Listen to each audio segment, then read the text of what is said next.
Hey fam, I've come out into the woods yet again to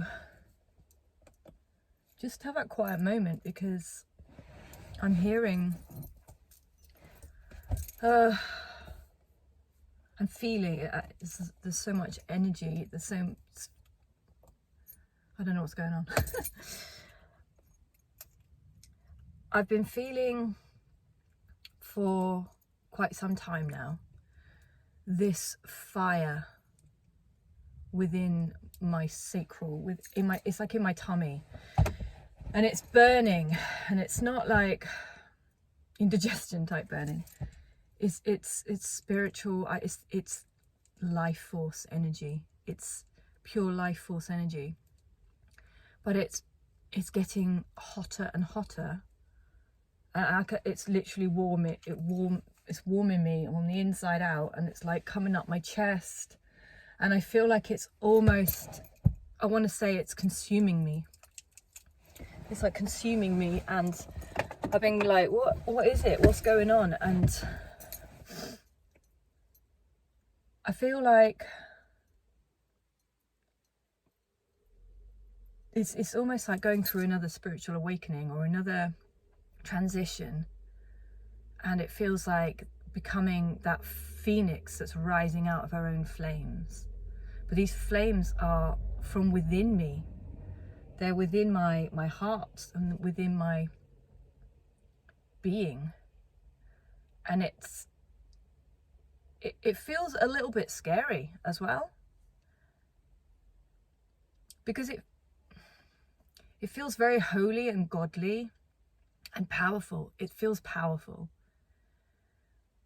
And there's this part of me that's aware on some level that things are going to drastically shift and change, but I don't know how or what that's going to look like. And so there's this slight, I don't know, like, I guess concern, but not really. Well, yeah, it feels a bit like, I don't know what's coming. That's how it feels. And usually I can see ahead. Usually I get a sense, but this is like, this all-consuming fire is almost burning away everything within me that no longer serves me, and I'm stepping into this fire. No, I am becoming the fire, and the flames are getting brighter and brighter and hotter, and I just feel like I'm in a different realm. We had the weirdest weekend.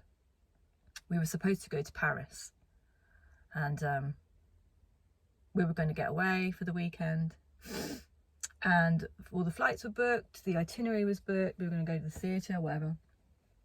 We never get away really, but we were like, oh, we'll get away from the kids for a bit, have a bit of a break. And anyway, we got as far as the airport. We checked in online, no issues with the passports, nothing flagged up, all fine, all booked in. You know, drove an hour to the thing, did the trains, blah blah blah. Got to boarding, standing there with my passport, and they said, oh, you need 3 months left on your passport to travel. I was like, well, what's the point of an expiry date?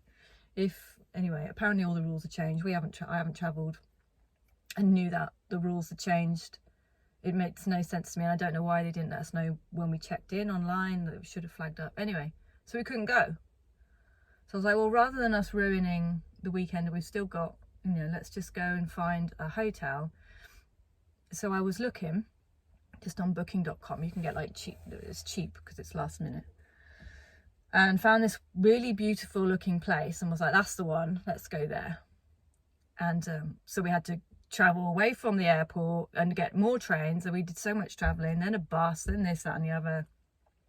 And we're walking through the town where this hotel is, and I turn to Jeremy and I say, if we end up in the bar of the hotel and there's 2 people there and we have a divine appointment, because I said everything happens for a reason. This is divinely orchestrated, this whole mess up.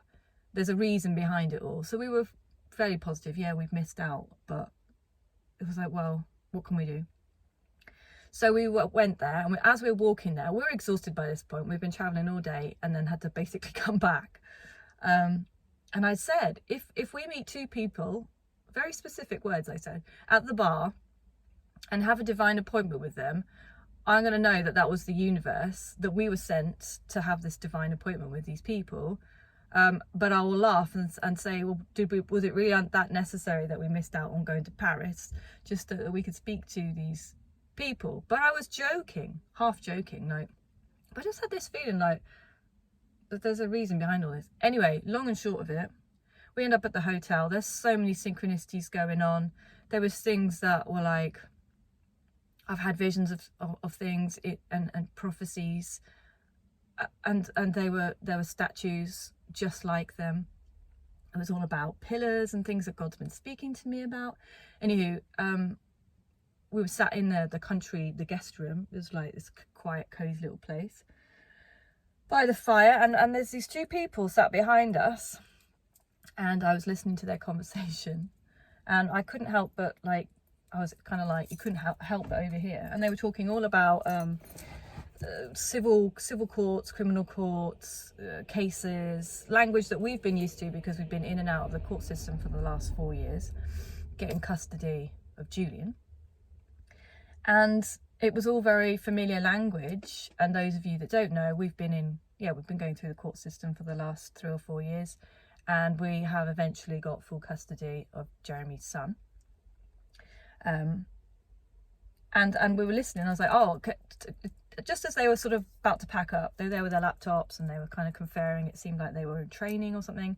I said, I hope you don't mind me saying, I couldn't help but overhear, but are you guys like solicitors, lawyers, whatever, barristers? And they were like, yeah, we're here to train. We're here for the bar. We're training to become barristers, and there's this whole intensive weekend here. And it's really scary, and we've got all these case studies. We've got a mock exam where we've got all these actors coming in, and we have to act as if we're defending a client, and it's a really grueling process. And we just started talking to them about our case, and then it was like God took over, and I started channeling, and I was saying, can you tell me why you started, why you decided to become barristers or lawyers or whatever? What's your why? What's the intention behind why you're doing this? And both of them had these really unique stories, quite heartfelt stories, which were very personal to them as to why they'd chosen to become a part of the justice system, to represent people less fortunate than, like their family members, and the situations that they were sharing was quite touching. And I don't know why, but we were sat there and I was saying, well, it's like the parable. If you build your house upon the rock, if your intention why you're doing something is strong enough, when the storms come or these difficulties come, when you're going through these trying, testing times where you might be questioning, do I really want to be doing this because it's hard work and it's scary or whatever, it's a lot of effort, which is what they were saying. If your why is not strong enough, then the storms are going to come and you're going to give up. And I said, I do believe that, I said, we were supposed to go to Paris today, and we joked that there's going to be two people in the bar and they're here training to encourage you. I said, I honestly believe that we've come this way to tell you guys to not give up. And they were just gobsmacked. They were like, the girl was like, I really needed to hear this tonight. Like, I've been really, considering, is this the right path for me, whatever. And I said, there's probably people training here with you that are building their intention upon sand. It might be that they just find there's a great financial gain, or, their parents want them in that kind of line of work, and their intentions are not going to be as pure. So you don't know what families you're going to be helping in the echo of us sitting here and telling you, don't give up. Don't be disheartened. Don't feel overwhelmed, because you're going to help people like us. And without people like you, we couldn't have, got through the process of getting Julian without you. And it was just such this divine orchestrated moment. And she was like, you guys have got some powerful, positive energy coming off you. Like, you've not got your holiday. you've ended up here and you're chatting to us, and yet you're so positive. And I was like, it was just beautiful. It was so beautifully orchestrated. And the weird thing is, just a few days before that, I'd written a song, and I was saying, you know, God, send me, use me, send me.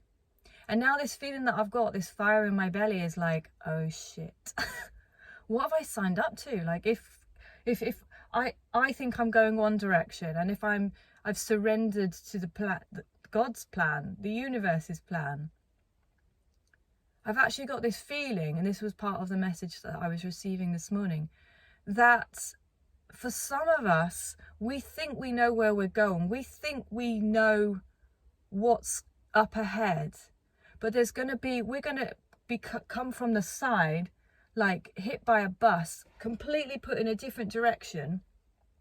And Spirit, God, Source is going to say, no, that's your path. And I feel really like something isn't seen. Something isn't seen. And I think for many of us, we have this hint. So many of us, we talked about like, 2023, March 2023, big things are going to happen this year. And even weeks ago, God said to me, I was driving at the traffic lights, and it was like, it's going to be big. There's going to be so much change, but it's not at all how you think it was going to look. And I was like, what does that mean? And I don't like not knowing. It's like surprise parties. I don't like, it's like, well, what is it? What's happened? But this fire, and also this sense, that's all it is. Something is not as you think it's going to be. And you're going to be put on a different path, going in a different direction to where you thought you were going. But it's divine. And Spirit's going to let you know that it's your path. But it's not the destination that you booked. It's like that video I did the other day. Destination unknown, but I'm boarding and ready to go. Got my backpack, but I don't know where I'm going. And I don't know what it looks like. But I just want to share that because I think that is going to resonate for some people. You might think you know where you're going and what you're going to be doing. But there's a surprise. There's something unseen. There's something that has not yet been revealed that you're going to be doing or going. The destination is unknown. But not unknown to Source, of course, because that's the divine plan. But once you surrender and you get in the river or in the flames, then you're making a pact, and you're choosing to say, send me. What does that look like? What does that look like? Don't know. Love you.